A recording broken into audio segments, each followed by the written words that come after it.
सध्या मी आलेलो आहे मुंबई येथील नालासोपारा येथे स्थित असलेल्या सोपारा या प्राचीन स्तूपावरती।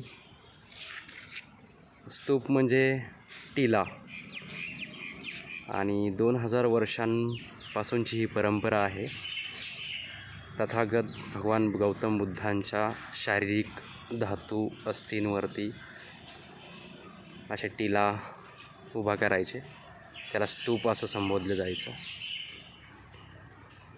सम्राट अशोकाने येथूनच आपली जी मुलगी आहे संघमित्रा आणि भिक्षू महेंद्र यांना श्रीलंकेसाठी रवाना केलं होतं। हेच एक प्राचीन ठिकाण आहे ज्याला सोपारक बंदर किंवा सोपारक पत्तन असं म्हटलं जायचं। येथून भारताचा जागतिक व्यापार केला जायचा। तर हे असे ऐतिहासिक स्थळाला मी आज भेट दिलेली आहे। अत्यंत उत्कृष्ट असं निसर्गरम्य ठिकाण आहे।